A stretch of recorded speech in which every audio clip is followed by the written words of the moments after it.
Welcome to the HCI family of podcasts. We're your source for personal, professional, and organizational growth and development. We share our own original research, explore industry trends, and interview executives and thought leaders from across the globe. Join us for practitioner-oriented content around all things leadership, HR, talent management, organizational development, and change management. Maximize your personal and organizational potential with the HCI family of podcasts.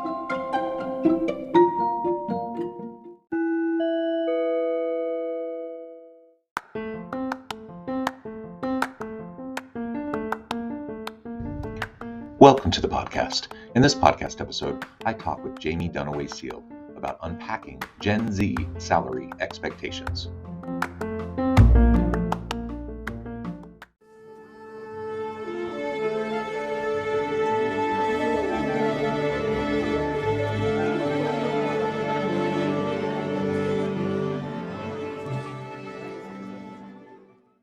Jaime Dunaway-Seale, welcome to the conversation today.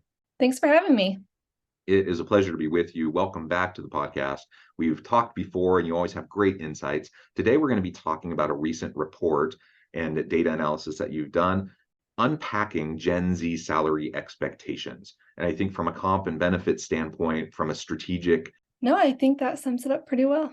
All right, very good. And remind me, where are you located? I'm located in Dallas, Texas. Wonderful.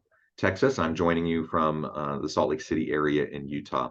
Now, Jaime, as we get started, why don't you share a little bit of just background around this analysis, the survey results, and the report? Like why this report? Why now? Why is this something that you were focusing on?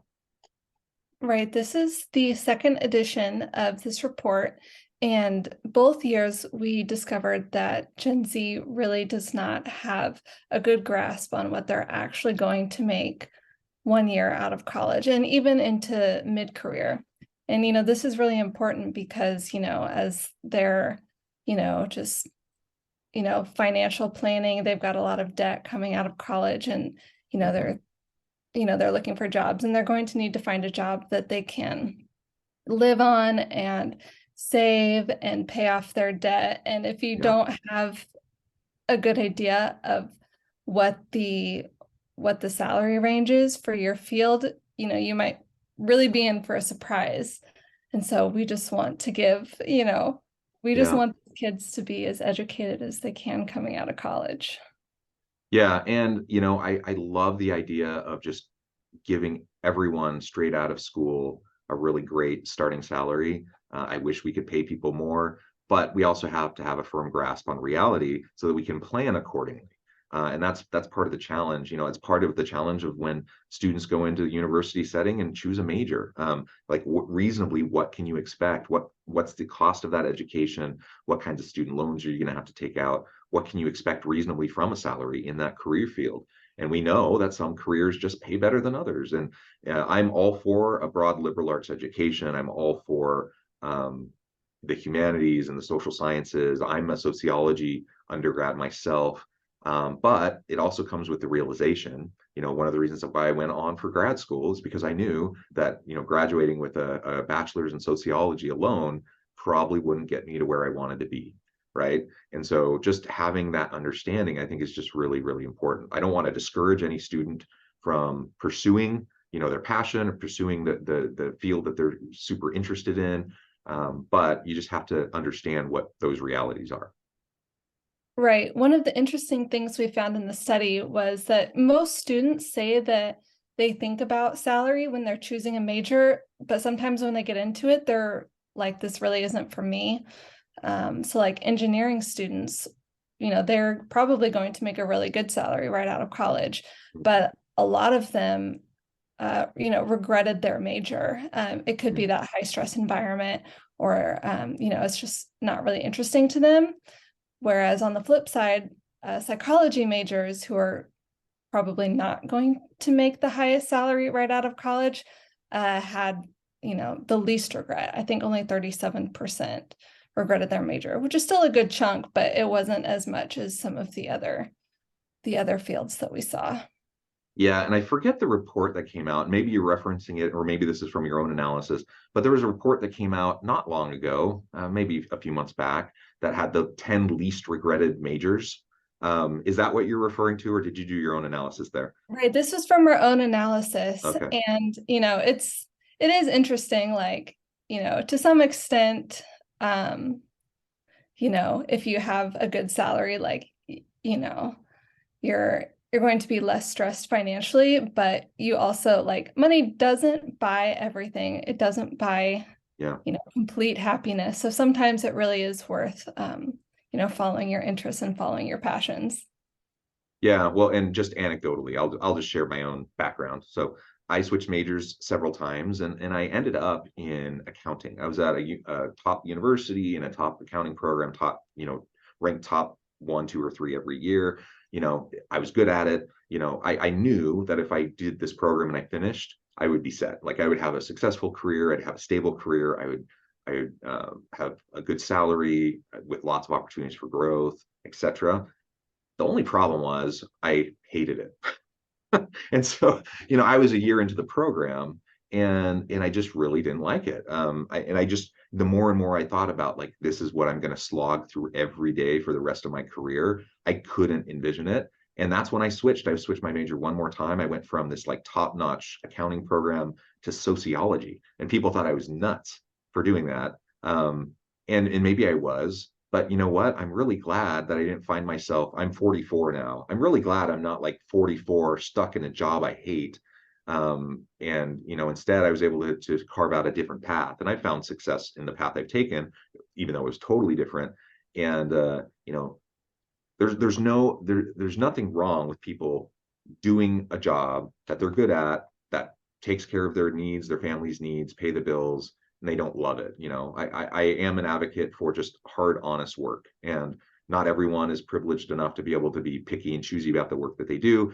That's fine, but to the extent that you do have a choice, to the extent that you have the ability to carve out your own path while taking care of the needs of your family and everything, then yeah, all else being equal, look for the thing that you love doing. Look for the thing that's going to bring you engagement and passion and happiness, and allow you to do what you do best each and every day. And you're going to be less likely to find yourself in the throes of a midlife crisis, 10, 15, 20 years into your career, if you do that. And that's not to say that every job doesn't have stuff you don't like. I love being a professor. I don't love grading papers, but so there's things that I love, things that I don't like as much. That's just the reality. But finding what you can love makes a difference. And so even though I made that choice, even though I knew, an undergrad in sociology versus an undergrad in accounting from a top national program, I knew that would be a huge trade-off in terms of what I could expect. But I also knew, in making that calculus, like going through that thought process, I also knew that meant for sure grad school. I wasn't just going to stop at my bachelor's. And so that was part of how I moved forward in my path. Okay, so enough about me and enough about my own little anecdotal story here. I think lots of people can resonate with similar types of paths in a university setting, and as you're trying to navigate early in your career. So we have this expectation. Lay out for us some of what the report tells us around the salary expectation for those leaving school, moving straight into the university setting, or Right. straight into So, the workforce. yes, we found that most Gen Z students expect to make about $85,000 one year out of school, so an entry-level job. But the reality is that they're going to get more like 55,000. That's the starting salary on average across the US. And then, most students aren't going to get that. So they're probably going to have to compromise. And we found that like 97%, nearly all students said that they would accept a lower starting salary in exchange for some good benefits. But even then, their minimum, they say, is $72,000, which again is still too high. So, it's they're really willing to not what accept. it's really not what the market will bear. No. It obviously depends on discipline and what you study in school and the career path you're taking. But, I think it's much more reasonable for the average college student to come out thinking, maybe 50, 55, 60 on the high end, That's a much more realistic expectation. Yet, you're talking about the low end being 72,000. So there's a huge disconnect there. Yeah, exactly. And I think that just comes down to, there has been a lot of talk just about, employers wanting to really retain and attract good employees. And so they're offering a lot of, pay raises and incentives to get these good employees. And so I think Gen Z might be hearing this and listening to this and thinking, oh yeah, I'm going to make a lot of money. And it's still just their expectations are too high. The starting salary has increased a little bit, but not to these levels that they're expecting. Yeah, sure. So how do we start to bridge that gap? Because I mean, that's not good for anyone. If an incoming early career professional has an unrealistic expectation like that, they're going to get super frustrated in the job search. They end up eventually they're going to have to kind of reestablish, their expectations. They're going to end up taking a job that's paid way lower, which means they're probably going to enter the workforce and start in that first job probably feeling unfairly compensated, probably a little discouraged and frustrated around what they're making. So from their standpoint, I think recalibration is really, really important if they're going to have a good launch pad, for the start of their career. From the employer standpoint, if you want to attract and retain good people, you don't want to start from a place of people just feeling like they're being vastly underpaid. If I start a job and I think I'm getting paid 25% lower than I should be, that's not a good place to begin for anybody. So how do we start to bridge that gap in terms of these expectations?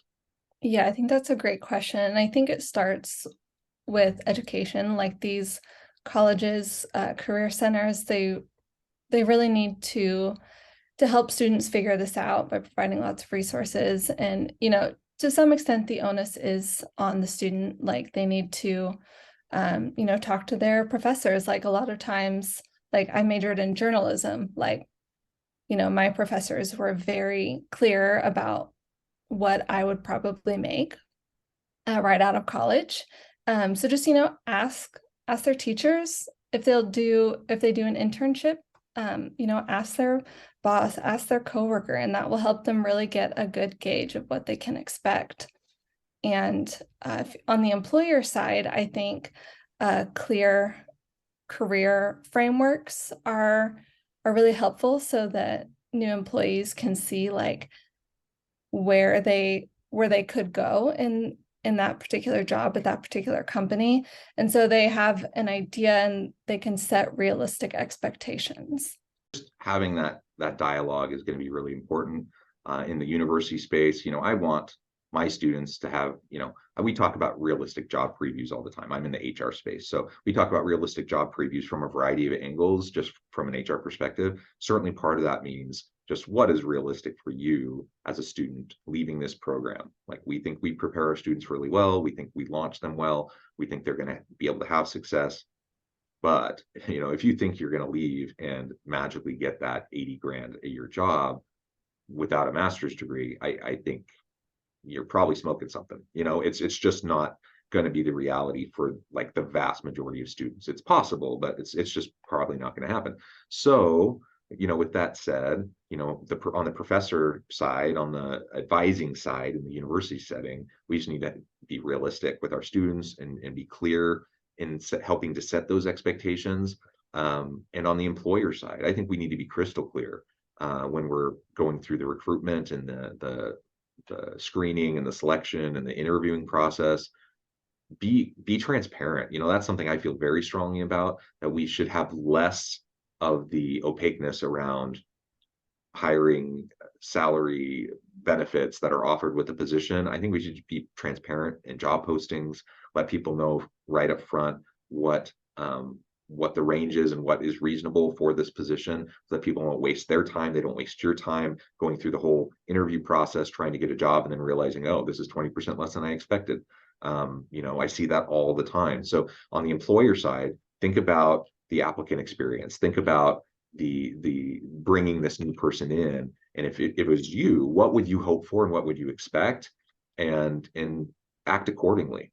I don't think employers are malicious ever in trying to like pull one over on people they're bringing into the to the organization. But I do think they often are not as transparent as they could or should be. And it's not malicious, but it's just a lack of attentiveness, and it's a lack of really thinking through, what would I want if I were in this position looking, to join this company. And most people would say, yeah, I would like some clarity around what the pay actually is, what the benefits are. I'd like consistency in how that's discussed throughout the process, so that if I do get selected, I can get onboarded, and it's going to be a relatively smooth process. And I can start from a positive place of feeling good about where I'm at, not feeling like I had to settle, not feeling like I got cheated from day one at this company. Yeah, I do want to piggyback on what you said about including salary ranges on job applications. I think that's really important. Again, so just no one is wasting their time. And just, personal experience that I've had in HR and recruiting is like, I know that our company includes the ranges on the applications, and the feedback that we've gotten from applicants has been really positive. They say that's one of the best things that, that they experienced, going through our recruitment process. And so that's another just really great way to attract, the best employees. Good. Well, what are some of the other results that come out of this survey? Right. So we found that most students, they have unrealistic salary expectations, but they also have unrealistic expectations about how they're going to get a job and how they're going to just progress in that job. Like most students think that they're going to be promoted like within 1 year. The average is about 2 or 3. They also think that they're never going to have to work an entry-level job, which is highly unlikely, and that this one does have maybe some weight to it, that it's more about who like your family and personal connections are going to help you get a job more than your actual skills. And well, I think finding a job is a little bit about who you know. You definitely need to be qualified to actually do that job. Yeah. So who might help get you in the door for the interview. I think that's absolutely true. Networks matter. The network effects are huge. But unless your parent is like the CEO, that connection isn't going to help you get that job if you don't have the skill set to go along with it. So it might get you in the door for the interview, or to be considered, have the start of the conversation. But if there are tons of really qualified people who have the skill sets and you don't, forget about it. Like, you're just not going to get selected. Businesses are too competitive. Companies aren't going to shoot themselves in the foot, Exactly. I think it's really important to build those skills, like those practical skills as a student, because, your resume only is going to get you so far. Like, it's important to have a good resume, but you want to show them the practical skills and, projects that you have accomplished as well. Not just like, oh, I have a 4.0 GPA. Yeah. And that's something I try to tell students all the time. It's about the practical application of knowledge in our program. That's going to be really important for you. And that's why we build in internships. We build in lots of consulting projects into our courses. The students don't always love it. Sometimes they would rather just kind of do an easier class where they don't have to do that kind of stuff. But it's going to make all the difference in the world when they're applying for positions and they can demonstrate actual experience doing actual projects, working through the challenges that are innate with those, and just demonstrating how they have been able to apply what they've learned. And it's not about the GPA. It's about the skills. And so, getting that 4.0, that's great. And I know some people have that goal. But sometimes I think one of the best things that can happen to a student who's like a 4.0 student is that first A- or that first B+ that they get, that then kind of frees them from the bondage of like that constant expectation of trying to get a 4.0, because frankly, nobody cares in business. They just do not, especially after the first job. Whatever you did in your undergrad, once you get that first job, it's all about your performance. It's all about what you're able to accomplish in that first job, your university experience and your GPA and your projects and all those sorts of things. That helps you get that first job. it's not really going to be all that relevant after that, right? In terms of just the raw like job application experience and what people are going to be looking at when they're making those hiring decisions. So GPA is just much on the lower end of what's going to be really, really important. Even grad programs are looking less at GPA now than they used to in terms of being a factor for admissions. So just keep that in mind for anyone listening who's early career in college. Keep those things in mind as you're trying to reasonably think through what you need to focus your limited time on, because everyone's busy, everyone's juggling lots of stuff. College students today, at least at my university, the average college student today is different than maybe the average college student a generation ago. Many more of them are working. A lot of them are non-traditional. A lot of them have families. They're juggling a whole lot of stuff. It's not just like going to college for 4 years and just like going through your classes. That, at least at my university, that's not how it is for almost anybody. So, just recognizing how you're going to prioritize given limited bandwidth, limited time and resources is important, as you're making the calculus towards your future. Well, very good. Anything else that you would like to highlight from this report that you think is really important in terms of Gen Z expectations in the workplace? Yeah, I think just one last thing is, you talked about earlier, just kind of starting out from a state of disappointment. And, we do see that in our study. Gosh, I hate to end like this on a downer. But, when students kind of are faced with reality, they're like, oh man, like they really are disappointed. Like a lot of them think they're going to have to get a second job, move back in with their parents. They're not going to be able to do like all the fun things that they want to do as an adult. So I think that this just really reiterates that the education is really important. As we wrap things up today, I just wanted to give you a chance to share with the audience how they can connect with you, find out more about your work, your team, and then give us a final word on the topic for today. Yeah, so anyone who wants to read the full report can go to realestatewitch.com/research, and they'll find this study as well as all of our other reports. And they can connect with me at Jaime Dunaway on Twitter, as well as at Clever Real Estate. And, as for a final word goes, I think that this report is, we all kind of like to dunk on other generations, like, oh, I can't believe that they believe this. But, I think that it's just, we need to be helpful, and we need to try and prepare these students as best as they can coming out of college. Yeah, well said. Jaime, thank you so much. It's been a pleasure. I encourage the audience to reach out, get connected, find out more about what Jaime can do for you. Check out the report and other resources. And as always, I hope everyone can stay healthy and safe. They can find meaning and purpose at work each and every day. And I hope you all have a great week.